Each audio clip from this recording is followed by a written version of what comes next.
Vedagni part 90. Rita అంతకంటే పిచ్చిగా నవ్వుతూ, స్టెఫెన్ తెలివితేటలకే చెక్ పెడుతున్నవాడు ఎవడో తెలియక, వాడినే స్టెఫెన్ కనిపెట్టలేక 4 సంవత్సరాల నుంచి ప్రయత్నిస్తున్నాడు. ఒకవేళ అతనిని ఢీకొట్టే మనిషి ఫలానా అని తెలిస్తే, నువ్వు ఆఫ్టరాల్ గాడివి,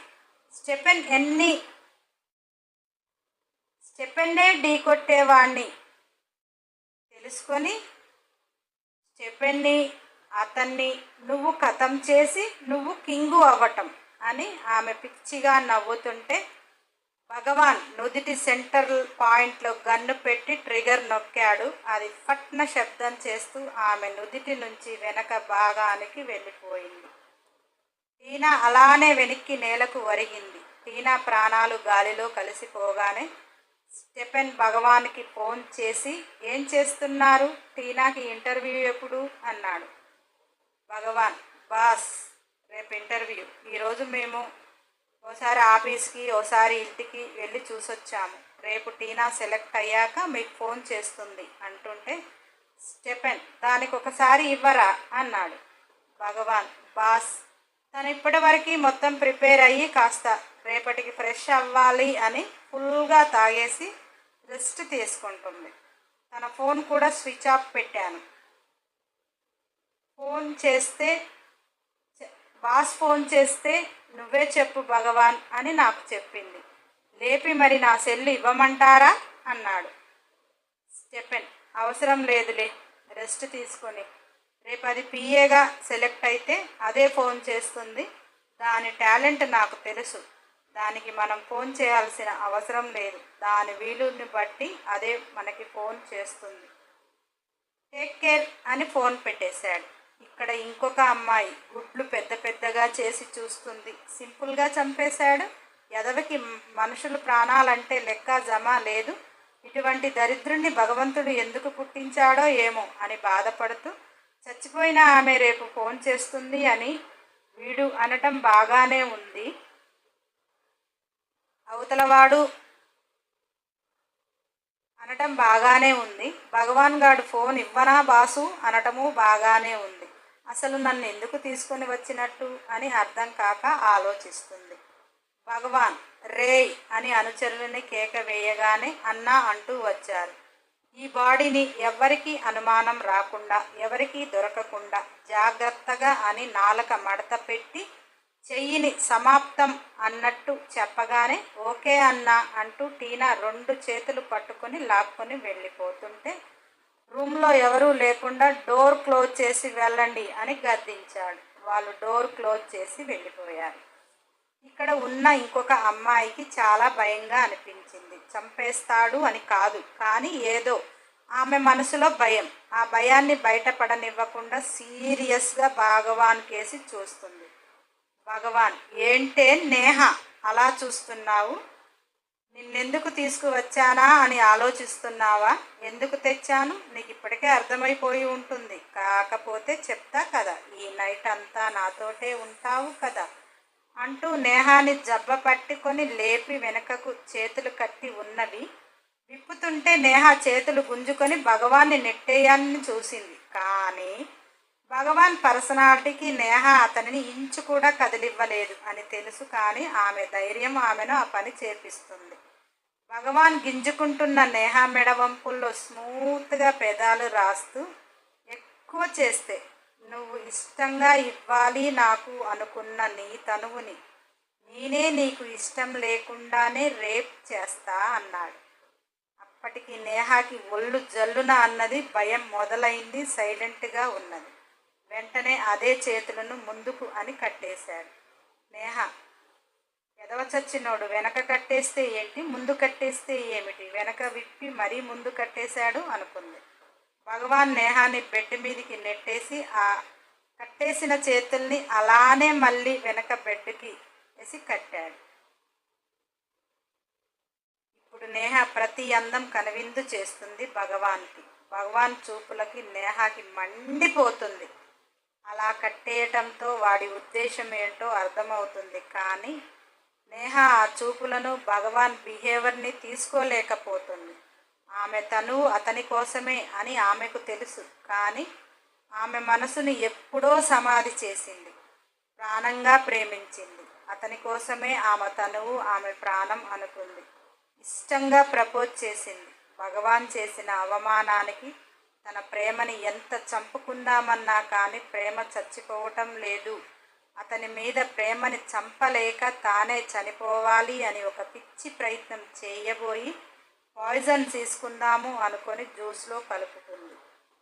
భగవాన్పై పిచ్చి ప్రేమతో ఇక ఆమె జీవితంలో అతను లేడు అని దుఃఖం వచ్చి ఆపుకోలేక వాష్రూమ్కి వెళ్ళిన ఆమె వెళ్ళి ఎక్కి ఎక్కి ఏడ్చి ఆ కన్నీరు రూపంలో అతని ప్రేమను బయటికి పంపించి ఇక చచ్చిపోవాలి అని బయటికి వచ్చే వరకే తనకంటూ తోడు ఎవరు లేకపోయినా ఒక తమ్ముడు ఉన్నాడు. వాడికి తెలియక జ్యూస్ అనుకొని పాయిజన్ తాగేశాడు.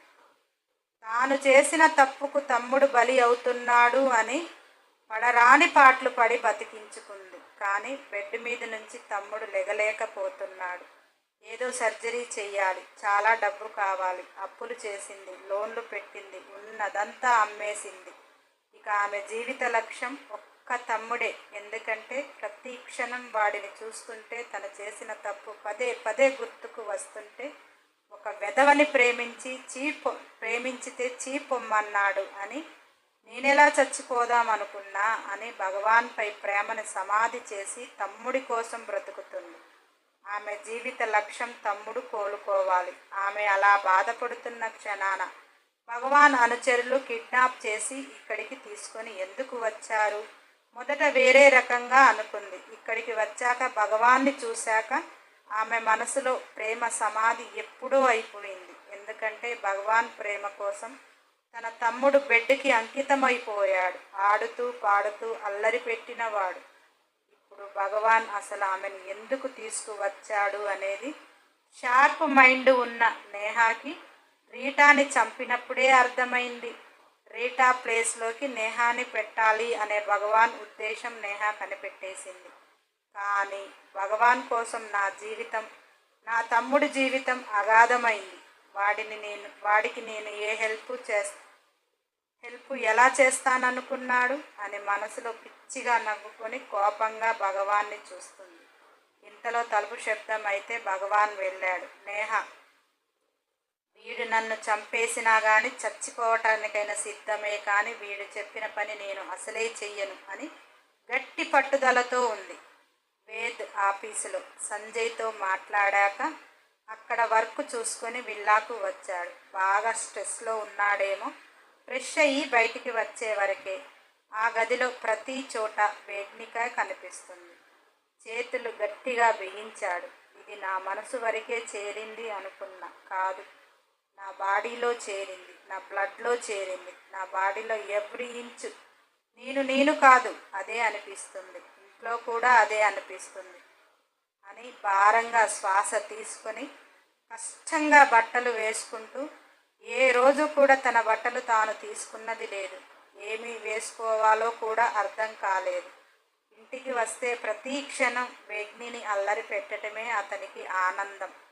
ఎంత అల్లరి చేసినా కానీ ఏ టైంకి ఏమి చెయ్యాలి అని ప్రతీది వేగ్నిక తనని ఒక పసిబిడ్డలా చూసుకుంది. అతని మనసు వేగ్నిక కోసం హాస్పిటల్కి వెళదాము అన్నా కానీ అతని మైండ్ కష్టంగా కంట్రోల్ చేసుకొని ఇంటికి వచ్చాడు.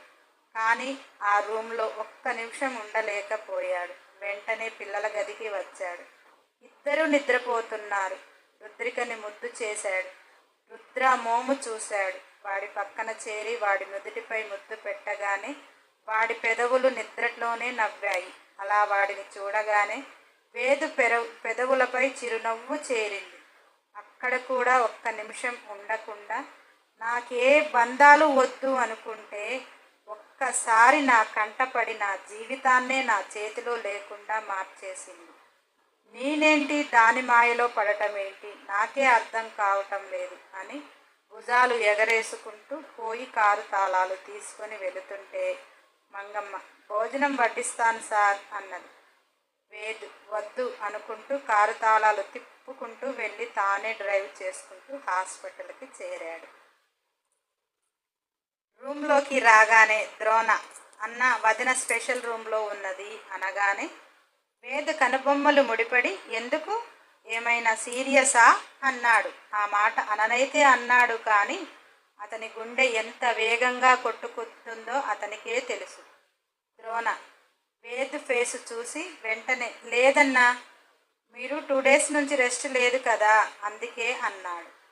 దేవ్ మనసులో, ఓ అమ్మాయి గారికి నా టచ్ లేక 2 రోజులు అవుతుంది కదా, బాడీ బాగా ఫీల్ అవుతుందేమో అందుకే స్పెషల్ రూమ్ తీసుకుంది అని అనుకుంటుంటే వేద్ సోల్ బాబు వచ్చి, ఎందుకురా పాపం దాన్ని ఆడిపోసుకుంటావు, నువ్వే వెళ్ళే వరకు కూడా అది కళ్ళు తెరవలేదు, నీ టచ్ ఎక్కడ మిస్ అయింది, నువ్వు మిస్ అయ్యి ఏడ్చి చస్తున్నావని పాపం అది నీ మనసు గ్రహించి తనకు మెలకువ రాగానే నీ కోసం ఆలోచించి అంతా చేస్తే దాన్నే అంటావా అని అంటుంటే వేద్ అలా అనుకుని కూడా సాటిస్ఫై నువ్వు కానియ్యవు అంటూ వేగ్నిక గదిలోకి వెళ్ళాడు. చక్కగా ఒకటే బెడ్ పెద్దగా ఉంది. వేగ్నిక ఒక పక్కకి పడుకునే ఉంది. సెలైన్లు ఎక్కుతూనే ఉన్నాయి. వేద్ తన జర్కీ తీసి పక్కన పెట్టాడు. షర్ట్ కూడా ఇప్పేసి అక్కడ తగిలించేసి వచ్చి బెడ్ మీద కూర్చున్నాడు. నర్సులు ఫ్రెష్ చేయించారు అనుకుంటా ఫ్రెష్గా కనిపిస్తుంది వేగ్నిక. వెళ్ళేటప్పుడు నైటీలో ఉంది, ఇప్పుడు శారీలో ఉంది. ఆ పొట్టపై పవిటను తొలగించగానే కట్టు కనిపించింది. బాధగా దాన్ని సుతారంగా టచ్ చేశాడు. వేగ్నిక మెల్లిగా మేలుకుంది. వేద్ కళ్ళల్లోకి చూస్తే చిరుతపులి కళ్ళు నిప్పులు కురిపించినట్టు కురిపిస్తున్నాడు. ఆమెకు తెలుసు ఎందుకు అలా నిప్పులు కక్కుతున్నాడు అనేది. అతని కంటికి ఎప్పుడూ ఆనందంగా యాక్టివ్గా కనపడాలి. అప్పుడే అతను ఇష్టానికి అల్లరి చేస్తాడు, ఆమెను పీక్కు తింటాడు అని వేగ్నిక అనుకుంటుంది. కానీ వేద్ ఆ విల్లా దాటితే అతని ప్రపంచంలో వేగ్నిక లేదు. విల్లాలోకి వస్తే అంతా మరచి ఆమెతోనే జీవితం అనుకుంటాడు. అందుకే అతని ప్రపంచం మొత్తం ఆమె కావాలని, డాక్టర్ అయినా కానీ పిఏగా చేసుకోవాలి అనుకున్నాడు. వేగ్నిక ఇప్పుడు అప్పుడు అంటూ కాలం జరుపుకుంటూ వస్తుంది. ఆమెకు తెలియనిది ఏమిటంటే ఆమె ఎదురుగా ఉంటే అతను ఏ పని చేయడు అనుకుంటుంది. ఆమె 24 hours ఎదురుగా ఉంటే తన మైండ్ రిలాక్స్గా ఉంటుంది, అతని బ్రెయిన్ షార్ప్గా పనిచేస్తుంది, తనకి ఏ టెన్షన్ ఉండదు అనుకుంటాడు వేద్. అలా ఎవరికి వారు అనుకొని కూడా అతని ప్రపంచంలోకి ఆమెను తెచ్చుకోలేకపోయాడు. వేగ్నిక ఫస్ట్ చూసిన దగ్గర నుంచి ఏవేవో అనుకున్నాడు కానీ అతను అనుకున్నవి ఏవీ జరగలేదు. కానీ అతనికి పంచ ప్రాణాలు అయిపోయినది. అతను అనుకున్నది ఆమెలో ఏమీ జరగకుండా ఆమె అంతలా అతనికి ఎలా ఎక్కేసిందో ఇప్పటికీ వేద్కి అర్థం కాదు. తను నిప్పులు కురిపిస్తున్న వేగ్నిక నవ్వుతూ ఆమె కళ్ళతో ప్రేమనే చూపిస్తుంది. వేగ్నిక నవ్వుని చూడగానే వేద్ నిప్పులు మొత్తం చల్లారిపోయాయి. వేగ్నిక మెల్లిగా లేస్తుంటే వేద్ ఆమెను బెడ్కి సపోర్ట్ చేసి, పడుకోకుండా ఎందుకు మెలకువగా ఉన్నావు అని కోపంగా అన్నాడు. వేగ్నిక మీరు వస్తారని చూస్తున్నా అన్నది. వేద్ నేను రానని ద్రోణకి చెప్పా కదా, ఎందుకు చూస్తున్నావు అంటే, వేగ్నిక రానన్నారు కదా, వచ్చారు కదా, అందుకు చూస్తున్నా అన్నది. వేద్ నీకు పొట్టలో రాడ్డు దిగిన మాటలు బాగానే వస్తున్నాయి, వాయిస్లో బేస్ కూడా ఉంది అంటుంటే వేగ్నిక నాకు రాడ్డు దిగింది పొట్టలో కానీ గొంతులో కాదు కదా అని పైకి అన్నది. మనసులో ఈ మాత్రం బేస్గా నేను మాట్లాడకపోతే మీరు మనిషిగా ఉండలేరు కదా, నాకు పెయిన్ ఉందని నేను విలవిలాలాడిపోతే మీకు పెయిన్ లేకున్నా కానీ అంతకంటే విలవిలాలాడిపోతారు. నా బాధను నేను భరించగలను కానీ మీరు బాధపడితే భరించగలనా అని అనుకుంటూ టేబుల్ వైపు చూసింది. వేద్ ఏంటి ఇంకా మెక్కలేదా అన్నాడు. వేగ్నిక నాకు జ్యూసు మీకు ఫుడ్డు అన్నది. వేద్ నేను ఫుల్గా తిని వచ్చాను అన్నాడు. వేగ్నిక నేను మధ్యాహ్నం మేలుకునే వరకు లేరు కదా. అప్పుడే జ్యూస్ తీసుకోమన్నారు. మీ చేత్తో తీసుకుందాము అని ఇప్పటి వరకు ఉన్నాను. మీరు భోజనం చేసి నాకు అది జ్యూస్ ఇవ్వండి, లేదంటే నేను ఇలానే పడుకుంటా అన్నది. వేదు, నేను తిన్నా అని చెప్పాను, నువ్వు జ్యూస్ తాగు అన్నాడు. వేగ్నిక, మీరు తినరు అని నాకు తెలుసు, అయినా ఎందుకు వెట్టు చేస్తారు? 3 days టైర్డ్ అయ్యారు కదా, కాస్త కడుపు నిండా తిని హాయిగా పడుకోరాదండి. నాతో గొడవ పెట్టుకోవటానికి చాలా జీవితం ఉంది అంటుంటే వేదు ఉడుక్కుంటూ, మొన్న జస్ట్ మిస్ అయింది, లేకపోతే ఎక్కడ ఉందువో నువ్వు అన్నాడు. వేగ్నిక, హెడ్కి హార్ట్కి తప్ప ఎక్కడ తగిలినా మనుషులు ఎక్కడికి పోరు. అయినా మిమ్మల్ని వదిలిపెట్టి నేను ఎక్కడికి పోతాను? మిమ్మల్ని పీకు తింటూ నేను ఎంజాయ్ చేయవద్దా అన్నది.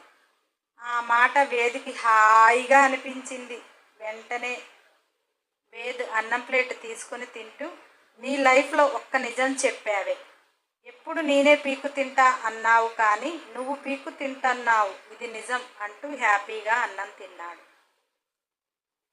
హాయ్ బంగారాలు, నెక్స్ట్ ఎపిసోడ్ కోసం సబ్స్క్రైబ్ చేయండి. నా మంచి బంగారాలు కాదు అనటమే కానీ అసలు రాసినది కూడా ఏమి సుఖం లేకుండా చేస్తున్నారు. చాలా టైర్డ్ అయిపోతున్నా, రేపటి నుంచి ఆపేస్తా.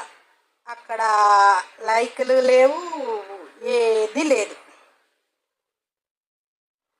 నెక్స్ట్ ఎపిసోడ్ కోసం సబ్స్క్రైబ్ చేయండి, లైక్ చేయండి, షేర్ చేయండి, కామెంట్ చేయండి. అన్ని ఎపిసోడ్ల కోసం బెల్ ఐకాన్ టచ్ చేయండి.